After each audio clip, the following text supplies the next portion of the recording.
Hi, welcome to Inspired Method Marketing YouTube channel. We're glad you're back to join with us today. Today we're actually going to talk about a really great topic that most people find themselves kind of struggling at one point or another when they're creating this. So the topic is, what is good content? We all want to know what's going to go viral, what's going to get me attention, what's going to get me visible, my business. So the quote today that I want to share with you is from Rand Fishkin, and he says, better content is outweighing more content. So you could hear what I stressed there. So you want quality versus quantity. So you put the good stuff out. Only 29% of people want to talk to a salesperson to learn more about a product, while 62% will consult a search engine, and that's coming from HubSpot. That's their statistic. That's pretty big. That's huge. 29 versus 62. So yeah, that is very huge. I think that's true, totally, because I actually find myself doing that as well. Yeah, it's becoming more and more the norm as opposed to the outside of the usual way people are looking for products and services. So it's been said that content is king. However, you still need to pay attention to what content you're putting out there. You just can't put out any old thing. And Karen, what's the first question you got for me today? How important is brand when creating content? Ooh, very, very good question. So brand is who you are, right? Brand would be more like the soul or the ethos of the company. And if you're putting out content that is not consistent with your brand, then your customer is going to be confused, right? That'd be like, McDonald's talking about politics or something like that. Just weird. It's not consistent with burgers and fries in cheap family restaurant. It's not consistent with their brand, right? Yeah. So it's important to have the same message, always going the same direction that your brand has started with and what you put out there. Otherwise, you'll alienate your customers and you're gonna lose them. They're gonna go away. Yeah. So what's considered valuable content?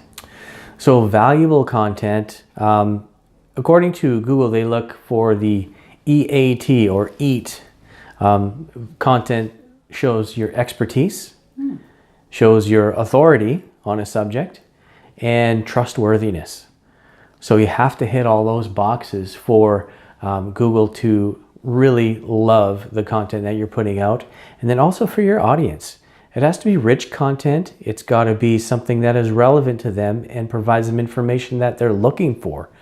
Because if you're just going on and you've got a bunch of drivel on your website or in your social posts that absolutely has nothing to do with what you're selling or what your service is or how you can help people, then it's really a complete waste of your time and the time of your followers or people who are checking you out for the first time, and you may not get a second glance. Good point. Yeah. So I know I've come across this many times myself, and same with a lot of my social media cohorts. They often find themselves asking this question: what do I post if I have no idea what content? Like, if I have no ideas for content. So what do you do at that point? That's a good question. So what do you post if you don't know what to post? I would say don't post anything. If you don't know what to post, don't post, right? Wait until you have something valuable to say and valuable to share with your customers. Now, if you already have some content that you've had in the past that's worked well, go ahead and repost it, because content you'll get more people coming to your site or to your social media pages, and you might have people there that have never visited your site before. So reposting material is okay in that instance because you have a fresh set of eyes on them. So I wouldn't worry about having no content to put out there, because number one, if you're just putting out stuff for the sake of putting things out there, it's a waste of time. But if you already have content that you know people liked, repost it. Okay, this is another good question. Sure. Is it okay to use someone else's content? Yes and no. You got to be careful with using other people's content, because once you put something on your website or on your Facebook page, that's your content, right? So if you are taking someone else's content, there are certain rules that you should always go by when you want to reuse someone's stuff. So ask permission. Ask them if it's okay. Hey, I love this post. Can I use this? And usually they'll have no problem with it, right? Yeah. Now, when it comes to blogs and long form content, that's a big no-no. Yeah. Because it is your property. So if you're stealing other people's property, their intellectual property, and putting it on your site, not only will you be seen as a dirtbag, Google will punish you for that as well. Mm-hmm. It'll be seen as duplicate content, and you can get people coming after you with cease and desist orders and threatening to be sued and all kinds of bad things that can happen from that. So be careful. Only use it if you have permission, and that's my recommendation. Yeah, and always giving credit back. It's one thing to share a post that comes from the original source and you keep it with the original source. That's usually what we kind of do. I don't like to... Yeah, we just don't do that. You might as well just say you flunked because that's what would happen in school if you ever infringed on a copyright. You just can't do that. It hasn't changed. Those rules haven't changed. So how often should you repost other people's content? Well, I would say not very often to repost other people's content. But if you do it, once a week, you can repost stuff. On Twitter, it's a different animal. Twitter, you can retweet, because you're not copying anybody's stuff, right? You're just looking at it. Oh, it's like you liked it and you're resharing it. So a retweet is okay there. But when it comes to your Facebook page or Instagram or something like that, well, you can't really reshare on Instagram, but you should. Actually, you can, because there are apps that you can repost it, but you always want to keep the credit and give the person credit on the post and in the caption as well. Mm-hmm. So just a rule of thumb. Yeah. Ask them. Yeah, so I wouldn't do it very often, but if you have to do it just once a week or as little as possible. Yeah. Yeah.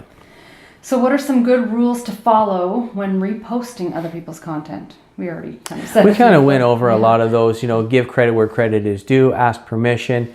Always be sure that you're not stealing other people's intellectual property, because you just don't want to get yourself in trouble, right? So we kind of went over all that. Yeah. Okay. We're good there. All right, so do I need a professional photographer and or video for every post that I make? Not for every post, no. Eventually, when you can afford it, you should get professional photography done at least once, just to market yourself, your business, your team. Some branding. If you're selling a product, then you should definitely invest in that to showcase your product and get some really great product pics done. But do you have to for every single one? Absolutely not. People really attach themselves to organic, live, raw video, kind of like we're doing here, because you see it's not well produced. Polished. It's not polished. I mean, we're not professional speakers by any means, and we're just sharing information that we do every day with our clients and that we want to help small businesses to grow and really dominate with. Yeah. So no, you don't have to be perfect. You don't have to be perfectly polished. In most cases. Now, if you are in design and fashion and trend and all that kind of stuff, music industry or the video industry, yeah, you need to step up your game a lot. But really, once you get there, you're already at a different level already. So for most people that we deal with, it is not important that you spend thousands of dollars on expensive equipment and professional videography and editing. Not important. Okay. So do my content videos always need to be long? Well, yes, they should be. What's considered long? Well, when you're doing content videos, kind of like we're doing here, we want to get around 10 minutes worth of spoken word, so that when it is transcribed, we've got about 1,000 words that we can upload to our website, which is what's very important for search engines to see and be able to read and track. Now, when you're doing a short live video, let's say you're interviewing a new team member, or if you're interviewing a customer, or you're just doing a quick tutorial for people, it doesn't have to be really long. But for something that you're going to be using for long form content, I would invest in at least a 10-minute video. Okay. All right. This is a good question, because a lot of people are scared to go live or they're scared to be on video for this reason alone, what should I wear when I'm making video content? Well, you definitely should wear clothes. Clothes are always good.